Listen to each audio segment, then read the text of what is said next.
ao anatin'ny tontolo ny fifidianana ihany nitondra ny fijeriny manoloana ny firosoana sy ny fanomanana ny fifidianana ny profesora Honoré Rakotomanana izay mpahay-lalàna no sady efa filohan'ny HCC teo aloha ihany koa tamin'ity androany ity.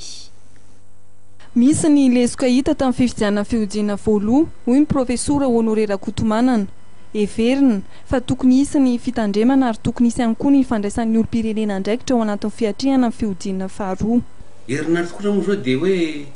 tapitra ny fahaizan-kevitra amin'ny androany zany ka voalohany indrindra aloha ianareo manao fahaizan-kevitra ohatra maheno ena maso to misy garety hoe misy ny andalin'ny sakirany toatra misy adiady na dia tsanga tsy fantatra zany fahamarina no tsy fantatra fa dia hoe ohatra misy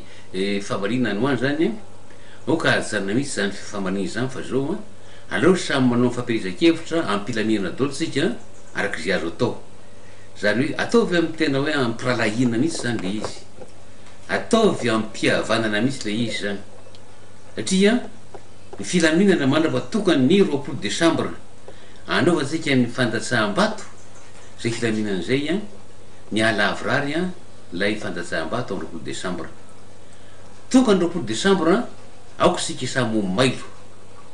ary maso tsara misy ny amin'ny fanazana vato ary maso tsara misy koa ianareo ataontsika hoe sotenan'ny candidat délégué de candidat zany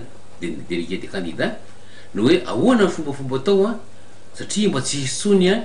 ren'le hoe ny isan'ny fidy atsasaky ny isan'ny bulletin zay hita ao anatin'ny vata fandatsaham-bato aoka tsy hisy tsony ngamba ataoko fa tena hoe raha tena ataoko asa ngamba tokony tsy hany hoe mahazo raha tsy isan-datsy zany ny ataontsika hoe mpifaninana anankiray zasy milazany hoe izy zany mpifaninana zany izy zany candidat zany izy zany fa zao nisany zavatra zany ary fatapoko fatam-pirenena zany ka izao izy zany ny fihavanana ny tokony ampanjakaina zany ko zao hoe be dehibe zavatra ataoko hoe tokony harenina mihitsy kanefa kosa efa akaiky loatra le fotoana sarotra manarina azy misy mpahailalana moa zay nangataka hoe hofoanana na abrogena le didim-panjakana teo iny nefa moa ngamba tsy ataony darotsony le izy ka dia mionona amin'iny tsika zany antaratsika vahoaka no mijery hoe moa ve rariny sisy ve zao mety ve zao mandeha fahamarinana ve zao